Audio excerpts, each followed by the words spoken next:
Welcome to this week's Who the Folk podcast. I'm Lonnie Goldsmith, the editor of TC Jewfolk, and I am thrilled to talk this week with my new coworker, Izzy Wellman, who just joined Jewfolk as the social media and marketing strategist. Izzy talks about her strong Jewish roots, a very important road that almost wasn't taken, and controversial New Jersey topics on this week's Who the Folk podcast. Izzy Wellman, welcome to the Who the Folk podcast. Thank you. I'm so happy to be here. I am so happy to have you here, and welcome to TC Jewfolk. You are our new social media manager? Social media and marketing strategist is my official job title. See, it would be good if me as editor would know the title of my new coworker before I sit down to interview her. That was, all right, good stuff. That's okay. I'm still getting used to it in my head, too. I'm sure. So as we record this, you have not quite started full-time yet. Not yet. I start full-time next Thursday, okay, so July 1st. July 1st. So by the time you have heard this, Izzy will have been with us a whole 3 days. So I guess for starters, how did you find us? How did we find you? How did this come together? Yes. So I found TC Jewfolk through my boyfriend's mom. She and Libby are good friends. Oh. So they kind of had that connection, and Libby was looking for someone to bring into the social media consulting area of TC Jewfolk. And my boyfriend's mom was like, hey, I know this great person who just graduated from college who is looking for a full-time job. And Libby said, great, I'll talk to her. And I talked to Libby, and now here I am. And you and I actually had met a couple of years ago. Yes. We had talked about a possible internship. Yes. And I couldn't wrap my head around the idea of not being able to work closely with somebody because you were back in New Jersey that summer. Yes, I was. Well, of course, as it turned out, we spent the last 15 months not being able to work closely with anybody anyway. Exactly, so it would have been a perfect preview for me had I been smart enough to bring you on that. So I sort of teased it. You are from New Jersey. Yes. Your boyfriend and family are from here. That is what brought you to Minnesota, I assume? Yes, that is what brought me to Minnesota. So my boyfriend and I have been together for 6 years on Wednesday. Happy anniversary. Thank you. So we met when we were in high school at 17. We met at Jewish summer camp, the way all good Jewish kids meet. That's right. And, it wasn't anything at first. And then by the end of the first summer after we had met, I had come to Minnesota and Minneapolis. And I was like, I like this one. And now here we are. And I live here, and I've lived here for a year now. Also, this past week marks like a year of me actually living in the state. And I still love it as much as I did when I visited for the first time. It broke all of my expectations of what I thought the Midwest was going to be like. And I still love it to this day. I think even with surviving a winter here. Yes. Surprisingly, it wasn't too bad for me. The only thing that I think I would have done differently is had a different car. My car is not suited for the snow, at least in the level that we get it out here. Yes. So it is very different. And the cold is manageable as long as you layer up. So I was doing okay. I made it. You made it. All right, good. So what camp did you guys meet at? So we met at the URJ Kutz camp. Okay. So we were both really involved in NIFTY in high school. Okay. He was the president of the Northern region, which is Minnesota, the Dakotas, and I think Wisconsin as well, and a couple other areas that aren't as active, but it's mostly Minnesota and Wisconsin. Okay. He was the president of his region, and I was the communications vice president of my NIFTY region, which was central and northern New Jersey and a little bit of like the outskirts of New York. Okay. So I was, before the camp, there was like a 5-day leadership retreat, and that's where we had met. And it was for all of the NIFTY regional board members, and he and I had met there, and then he decided to stay for camp the day before camp started, which was a whole other story. But he ended up staying for camp, and we got to know each other really well, and we became really great friends, and then now we've been dating for 6 years. So wait, he almost didn't stay for camp. He almost didn't stay for camp. He likes to tell me that part of the reason he did stay for camp was because he met me the day before. I don't know how true that is, but he tells me that. That's a great line, though. I know. So worked. We were like this close. Okay, this is not a visual medium. I'm holding my fingers really closely together. We were this close to me sitting at this Caribou enjoying a coffee by myself. Yep. Damn. Yep. I was thinking about that the other day. I was like, if he hadn't decided to stay, this probably would not have happened. I would say, you think about the road not traveled? All the time. all the time. Crazy. Especially with the amount of time we've been together, like being 6 years, and we met when we were 17. It was my senior year of high school, all of college. He ended up transferring to my college after our sophomore year. Okay. So we went to college together for 2 years, and now we live together in our own apartment. So it's been a long road. That's a long road. Where did you guys go to college? So I went to Rowan University. He went to Lake Forest College, which is outside of Chicago, and then transferred to Rowan. Okay. Rowan is in Glassboro, New Jersey. It is 30 minutes south of Philly, in the literal middle of nowhere. But I loved everything about my college experience. It was where I got really involved in Jewish college life, and that introduced me to Hillel and Hillel International, which was a huge part of my Jewish career. And yeah, I loved it. It was a great time. Okay, so I guess that's a great jumping off point. So the Jewish career, obviously, this is your first full-time professional post-college job. Yes. What was it about Jewish life on campus that sort of, obviously you've got this background through NIFTY, but what was about the on-campus life that really sort of clicked for you, like, okay, I can make a career out of, the Jewish professional thing? I just really loved being Jewish and celebrating my Judaism. That's kind of been a common theme in my life. I did 12 years of Hebrew school when I was younger. I still talk to all of my friends from Hebrew school.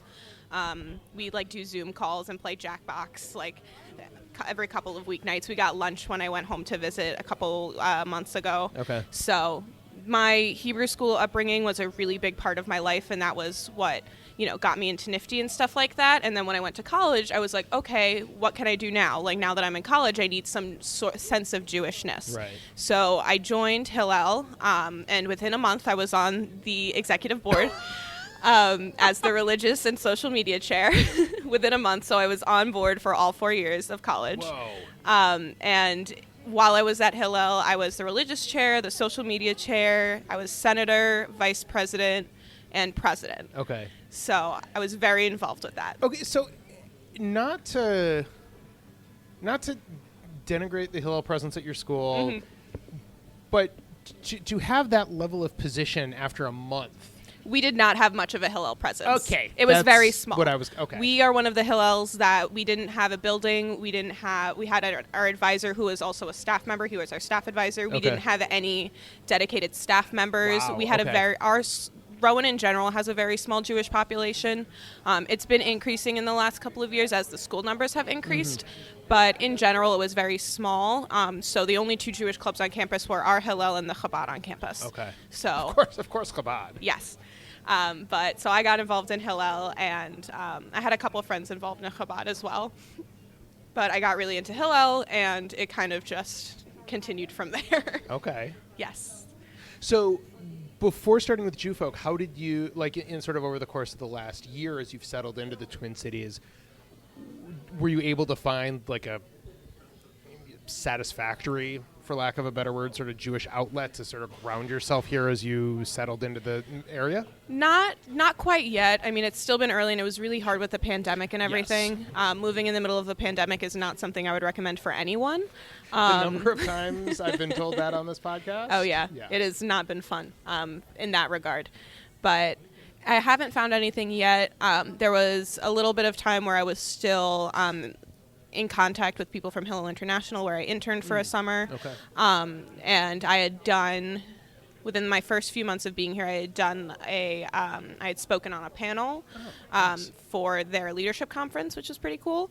But other than that, I haven't really found that much, or that sense of Jewish community. But it's something I'm looking for. Okay. So. Yes. Is it daunting trying to sort of feel settled in and integrated into a new community? And I ask that as somebody who's been here now 19 years. So I feel like it's that was a long time ago. How is it now for you doing this? It is daunting, but it also isn't, because my boyfriend's family is very connected. I have a really great relationship with his entire family, and his mom has been integrated into the Jewish community here her entire life. So, and she is, born and raised out here, and they were born in, his whole family's born and raised out here. So they are very connected to the Jewish community, which gives me that kind of just little doorway in, yes. Where I can just sneak right in and still feel like I'm a member, even though I'm technically an outsider. Yeah. I think there's some people who still consider me technically an outsider, too. But I think that's a uniquely Minnesotan trait. Yes. You said it sort of exceeded expectations, though. What were you... Obviously, you've been out here to visit plenty of times, but... as a resident, as a Minnesotan, what was it specifically that sort of said, sort of in your mind was like, oh, this is way better than I thought it was going to be? I've always been drawn to the personality and the general attitude of everyone out here. It's just very different than the East Coast mindset. Specifically in New Jersey, we're wedged between three major cities. We're between New York City, Philadelphia, and Washington, D.C., all within a 2-hour driving radius from any point. Well, not any point, but most points in the state. Right. So it's a lot of that city mentality, and you got to get everything done. You got to get it done fast, and everything out here is just a notch down, which I love, because I love taking everything very slow and, really enjoying everything about it. And I love how much nature is a huge part of everything out here. Not to say that we don't have, beautiful nature and the beach and everything in New Jersey, but the amount of nature you're surrounded by constantly, and all of the trees and all of the lakes. And I love it. So have you been able to explore it all and sort of get out in the lakes around Minneapolis, in the Twin City areas or up north? Have you been able to see? I have gone to the Boundary Waters. I went on a family trip. I tagged along to the Boundary Waters. I've gone to the cities a couple of times. I haven't really been out much more than that, just because there wasn't that much to do last summer, and then winter. So yeah, and just kidding.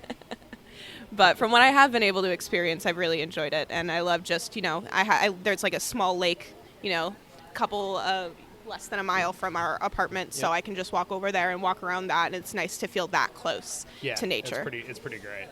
Yeah. So what part of Jersey are you from? So I'm part of Central Jersey, which is this is a hot topic, because a lot of people from North and South Jersey believe it doesn't exist. But I am from, it is a hot topic in New Jersey culture to debate the existence of Central Jersey, because North Jersey and South Jersey have very, very distinct personality traits, even though the state is so small. So Central Jersey, I literally live in the middle of the state. Okay. But people are like, you don't live from Central Jersey, it doesn't exist. And I'm like, no, but I literally live in the middle of the state. Right. So I do live in Central Jersey. And they're like, no. I'm like, okay. Boy, who knew that could be so controversial? Oh, yeah. It is a big deal. So which of the sort of major metro areas are you closest to? So I live an hour outside of New York City, and I'm about an hour and a half from Philadelphia. Okay. Yes. I'm about an hour from Trenton. I'm an hour east of Trenton. I live 20 minutes from the shore, from the beginning of Sandy Hook, which is where the Jersey Shore starts. Okay. I am 45 minutes from where they filmed the show Jersey Shore. That feels too close. Yeah. A couple of the cast members actually live in my hometown now. Oh, I'm sorry. It's okay. I love the show now. As an adult, I'm like, I can see that. At the time, that just had to give such a bad. It was awful. And none of them are actually from New Jersey. A lot of them are from Staten Island and would go to New Jersey. And I was like, what? But now I think it's funny. All right. So this feels like a uniquely Jersey question, and I only ask this because I've heard other people ask it. What exit? What exit? So on the Turnpike, I'm around exit 10. For the Parkway, it's between 114 and 118. 118. Which only New Jersey people will understand that question. Mind you, none of those. That means nothing to me. Yep. All I know is I hear you see banter online. Oh, what exit? It's like I'm from Michigan. It's like when people hold up their hand and say, Yeah. I'm from here. Yep. It's really funny because when I drive now, I go by exit number, even when I'm on like 494. Right. My boyfriend will be like, oh, you need to get off at like 394. And I'm like, okay, what exit is that? And he's like, I don't know. And I'm like, but I need to know the exit so I know when to get off. And I'm like, oh, it's this exit It's number. when the He's like, how would I? It's when Exactly. the sign says. Exactly. And I'm like, oh, no, I need to know the exit number because of that. That's funny. I no idea of exit numbers here. I just know where to go. Yep. Or, wherever the map tells me, the GPS tells me to go to. Yep. When I use it. But that's funny, though. Okay, so the whole exit number, I mean, that does feel very uniquely Jersey. Yes, it is. The amount that we use exit numbers is very uniquely New Jersey because everything has an exit. Like I know going to Rowan from where I lived, you had to get off at exit, I think it was 130 off the Parkway, get onto the Turnpike, take exit 2 off the Turnpike, get onto 55, exit 13 on 55, and then 50A to get to Rowan. All in exit numbers, which makes no sense to anyone else. You could be making that up, and I'd just be sitting there, oh, it's pretty cool. Yeah, that makes no sense at all. I mean, listen, it works for you. That's great. Exactly. That's all. It works. I don't know why it works or how it came to be or any of that, but it works. Well, listen, whatever. That's great. I mean, it's very confusing for here, but that's all right. So, as you get settled, not just in Minnesota, obviously you've been here a year, but with Jewfolk, what are you looking forward to doing and, sort of helping us do to grow? I'm looking forward to just being a part of a community and being part of especially a Jewish community because of how important it's been for me. I'm also excited to be working in Judaism because that's something I've kind of always been drawn to and always wanted to do. As nice as everything else is, Right. Judaism is part of who I am as a person, so it's very important to me to be giving back to that community.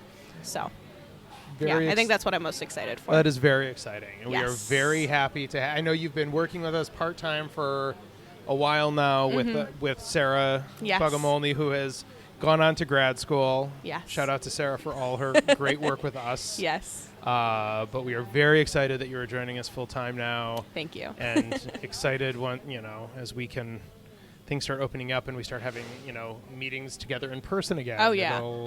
It'll be great to not see each other over Zoom all the time. Mm-hmm. Yes. Very much looking forward to it. Oh, good. Well, Izzy, we are thrilled to have you with us, but 2 final questions before we let you go. Okay. What is your favorite Jewish holiday? My favorite Jewish holiday is Passover. My mom used to have 40-person seders, 30 to 40-person seders in our ranch house. So that was way too many people for our very small house. You're like lined up one end to the other, right? Yeah, pretty much. But Passover always meant seeing my family and seeing, family friends and stuff like that. So that kind of feeling of, generational Judaism and just the sense of community was always there for Passover for me. And also The Prince of Egypt is a fantastic movie. It's been so long since I've seen that. Oh, I love that movie. It's so good. That's very good. And finally, what is your favorite Jewish food? Oh, there are so many. I don't even know. I think it depends on who's cooking. I know because my mom makes a meat, we'll make great turkey for the holidays and stuff like that. My great aunt, who has since passed, would make the best brisket. My grandmother would make amazing mashed potatoes. My boyfriend's mom makes the best matzo ball soup, and my grandmother had an amazing mandel bread recipe that I've continued to make. So it depends on who's making it. You have managed to answer that question and not offend anybody. Oh yeah, that's great work. Thank you. Because that is that's a question that could. It is a very controversial topic on what the best Jewish food is. It could anger some relatives. Oh yeah. No, I come from a great family of cooks, and they are all.